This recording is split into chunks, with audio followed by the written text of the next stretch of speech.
Hello जी, क्या हाल चाल है भाई। एग्जाम कैसा गया आज का? चलिए अब डिस्कस करते हैं हम आंसर की को। एग्जाम है C S I R NET दिसंबर 2025 2025। सब्जेक्ट है लाइफ साइंस का। मेमोरी बेस्ड सवाल जो आप लोग भेज रहे हैं उसी के सॉल्यूशन हम लोग डिस्कस कर रहे हैं आई फ्लाई के सेफ तरीके से, मतलब शॉर्ट, एक्यूरेट, फास्ट और एफिशिएंट। पहला क्वेश्चन है कि इनमें से कौन सा अमीनो एसिड के पास मेटल आयन अवेलेबल होता है? विटामिन ए है, विटामिन B12 है, विटामिन सी है, विटामिन डी है। हम ये जानते हैं कि विटामिन ए और विटामिन डी ये तो खास सोर्स है, आइसोप्रीन के डेरिवेटिव हैं, लिपिड सोल्यूबल होते हैं। विटामिन B12 और विटामिन सी ये वाटर सोल्यूबल होते हैं। स्ट्रक्चर पर नजर डाल लीजिए। देखिए, जो आइसोप्रीन डेरिवेटिव होंगे वो लंबे रिंग्ड स्ट्रक्चर दिखाई देंगे आपको, जबकि जो वाटर सोल्यूबल हैं उनमें मल्टीपल रिंग्स देखने को मिलते हैं। सबसे कॉम्प्लेक्स जो डिजाइन है वो है विटामिन B12 का, क्योंकि यहाँ पे एक पोरफायरिन रिंग मौजूद है। यहाँ पे नाइट्रोजन्स अवेलेबल हैं जो बीच में किसी मेटल को होल्ड कर सकते हैं, और देखो ये वाला स्ट्रक्चर किसी और अमीनो एसिड में नहीं है। तो मैं याद है विटामिन B12 का दूसरा नाम क्या है? कोबालामीन। कोबालामीन इसलिए नाम था क्योंकि वहाँ पे कोबाल्ट एक एटम यहाँ अवेलेबल है बीच में, बिल्कुल। तो केवल विटामिन B12 ऐसा विटामिन है जिसके पास एक मेटल आयन अवेलेबल है, बाकी और किसी विटामिन के पास में अंदर मेटल आयन अवेलेबल नहीं होता। पोरफायरिन रिंग इसी के पास है केवल। तो आंसर हो गया आपका विटामिन B12। देन इसके बाद एक क्वेश्चन था, lac repressor operate at the level of. Lac repressor की कहानी ये थी कि लैक ऑपरेंट के पास में कहीं पर एक रेगुलेटरी जीन है, उससे एक आरएनए बनता है, आरएनए से एक प्रोटीन बनेगा, और ये प्रोटीन जो है डीएनए से बाइंड कर सकता है। बाइंड तभी करेगा जब ये टेट्रामर बनाता है, यानी कि 4 यूनिट इकट्ठे होकर के आके बाइंड करेंगे डीएनए पर, और जिस जगह बाइंड करते हैं वो ऑपरेटर साइट कहलाती है। ये प्रमोटर के जस्ट बाद में है, डाउन स्ट्रीम। तो अगर आपकी ऑपरेटर पे रिप्रेसर बाइंड है तो आरएनए पॉलीमरेज प्रमोटर पे बाइंड करने के बावजूद भी आगे नहीं बढ़ सकता और ट्रांसक्रिप्शन नहीं कर सकता। ये जो बाइंडिंग है, इस बाइंडिंग से डीएनए के सीक्वेंस में कोई बदलाव नहीं आया, केवल ये हार्डल पैदा कर रहा है। और जिस प्रोसेस को ये ब्लॉक कर रहा है वो प्रोसेस है ट्रांसक्रिप्शन, मतलब आरएनए की बनने की कहानी। तो ऑप्शन यहाँ पूरे नहीं है मेरे पास। तो अगर यहाँ पे केवल मैसेंजर आरएनए, डीएनए है और फिर कुछ इस तरह के आंसर है, तो देखिए जहां कहीं भी ऑप्शन के अंदर मैसेंजर आरएनए बनने की स्टोरी होगी तो वो है जो प्रोसेस ये ब्लॉक करने वाला, ये है वो लेवल जिस पे असर दिखाएगा। ये डीएनए के लेवल पे काम नहीं कर रहा, डीएनए से बाइंड जरूर कर रहा है।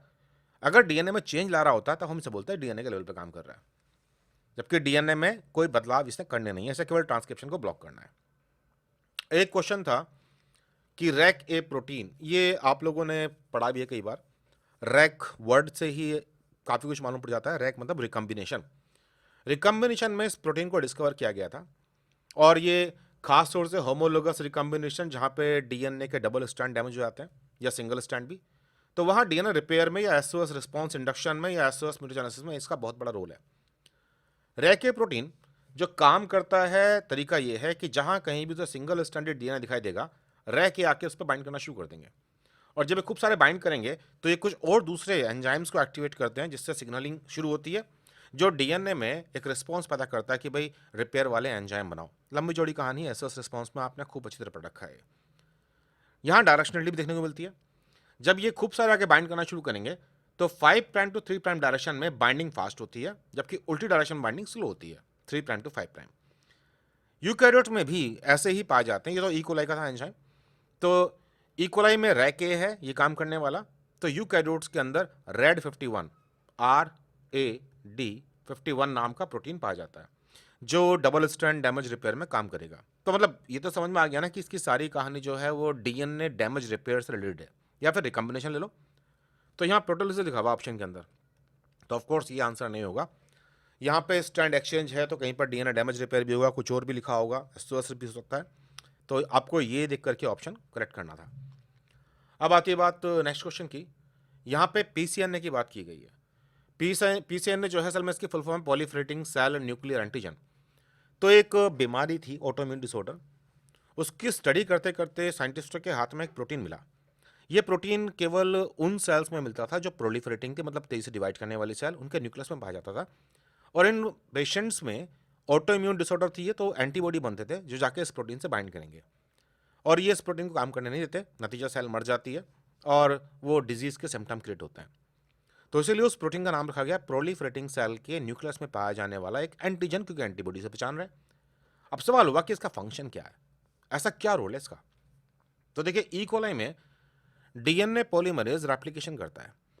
तो क्या डीएनए पॉलीमरेज खुद डीएनए पर भाग रहा होता है रेप्लिकेशन करते हुए? आंसर है नहीं। डीएनए पॉलीमरेज केवल पॉलीमराइजेशन कर सकता है, यानी कि फॉस्फोडाइस्टर बॉन्ड बना सकता है। उसे आगे धक्का देने के लिए एक इंजन लगा हुआ है जिसे हम बोलते हैं बीटा डाइमर। बीटा की 2 सब यूनिट है और ये डीएनए के चारों तरफ घूमती रहती हैं प्रोपेलर की तरह और पुश करती हैं आगे आपके डीएनए पॉलीमरेज को। इसे हम प्यार से स्लाइडिंग क्लैंप भी कहते हैं, क्योंकि यही है जो आपके डीएनए पॉलीमरेज को स्लाइड कर रहा है आगे।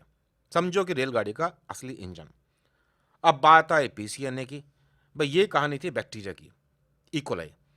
हमारे केस में डिफरेंट तरह के पॉलीमरेज एंजाइम पाए जाते हैं और इन सभी पॉलीमरेज एंजाइम को धक्का देने वाला कोई ना कोई तो मौजूद है। तो यहां भी जो इंजन की तरह काम कर रहा है, जो पुश कर रहा है, वो है पीसीएनए। तो असल में ये कह दीजिए यूकैरियोट्स का बीटा डाइमर स्लाइडिंग क्लैंप है पीसीएनए और इसका रोल है डीएनए पॉलीमरेज को स्लाइड करना डीएनए के ऊपर, ताकि वो आगे बढ़ करके लगातार और नए न्यूक्लियोटाइड ऐड करता जाए। अब एक क्वेश्चन आया है एंटीबायोटिक के ऊपर और यहाँ कहा गया है कि एक एंटीबायोटिक है जो रिजेंबल करता है अमीनो असाइल ट्रांसफरेज नहीं होगा, यहाँ ट्रांसफर आरएनए होना चाहिए। स्टेटमेंट में दे रखा है कि भाई वो सी टर्मिनस से बाइंड करेगा, वो एन टर्मिनस से बाइंड करेगा, वो ए साइड पर पहले आएगा, वो पी साइड पर पहले आएगा। देखिए पेप्टाइड की सिंथेसिस हमेशा N2C होती है और हम जानते हैं कि राइबोसोम में 3 बाइंडिंग साइट हैं, एक है E, एक है P और एक है A। तो जब भी कभी कोई नया ट्रांसफर आरएनए अमीनो एसिड लेके आता है तो वो ए साइट पर आता है। पी साइट वो है जहां पर पेप्टाइड का बॉन्ड बनाया जाएगा और फिर ई साइट वो है जहां पे खाली आरएनए खिसकाया जाएगा। तो बेसिकली जो ग्रोइंग पेप्टाइड है वो यहाँ पे मौजूद आरएनए के ऊपर लगी होती है और फिर ये नेक्स्ट अमीनो एसिड पर ए वाली साइट पर ट्रांसफर कर दी जाती है। तो कुछ एंटीबायोटिक्स ऐसे होते हैं जिनकी शक्ल हमारे ट्रांसफर आरएनए के जैसी होती है। देखिए ट्रांसफर आरएनए का जो 3 प्राइम एंड है, अगर हम इसे क्लोवरलीफ मॉडल में देखें तो मान लीजिए कि आपका ये वाला एंड जो है ये है 5 प्राइम और ये है 3 प्राइम एंड। तो यहाँ पर अमीनो एसिड बाइंड करते हैं। तो जैसे प्यूरोमाइसिन नाम का एक एंटीबायोटिक है, ये आपके इस 3 प्राइम वाले जो स्ट्रक्चर है ट्रांसफर आरएनए का, इसके जैसा रिजेंबल करता है। इसके पास भी इस तरह का न्यूक्लियोटाइड टाइप की चीज़ है और फिर इसमें कुछ और ग्रुप जुड़ा हुआ है, अमीनो एसिड नहीं है बट।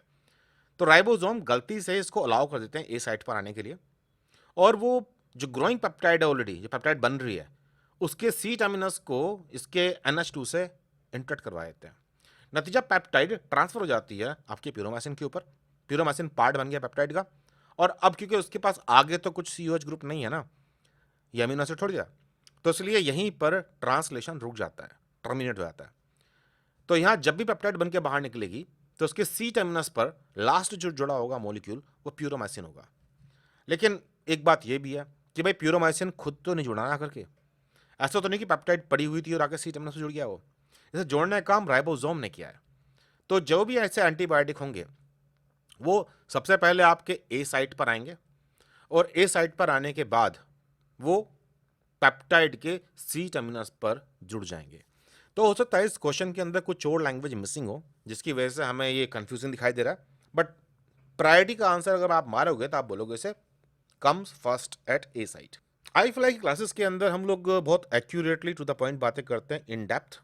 ये अगर आप पढ़ने में कमज़ोर हैं, आपकी फाउंडेशन ठीक नहीं है, तो वो भी हम लोग ठीक कर देते हैं। ये मान के चलिए कि जब स्टूडेंट हम लोग के पास आते हैं तो हम ये मानते हैं कि उसके पास बैकग्राउंड नहीं है, हमें ही सब कुछ देना है।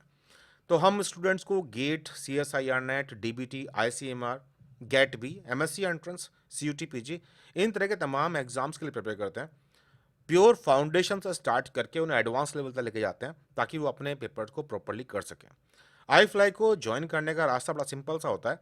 आप व्हाट्सअप करते हैं मुझे 9013902981 पर, हम लोग कॉल करेंगे, कोर्सेज के डिटेल समझाएंगे, फिर आपका रजिस्ट्रेशन प्रोसेस होगा एंड देन आपकी क्लासेस स्टार्ट हो जाएंगी जो कि ऑनलाइन मोड में होती हैं। यहाँ रिकॉर्डेड लेक्चर भी हैं तो लाइव क्लासेस भी हैं। आई फ्लाई के बारे में और अधिक जानकारी पाने के लिए आप गूगल भी कर सकते हैं #iFlyNetGate और आई फ्लाई ज्वाइन करने के लिए मुझे व्हाट्सअप कर सकते हैं 9013902981। चलिए फिर जल्दी मिलते हैं नेक्स्ट पार्ट में इस सीरीज़ के। तब तक के लिए बाय बाय।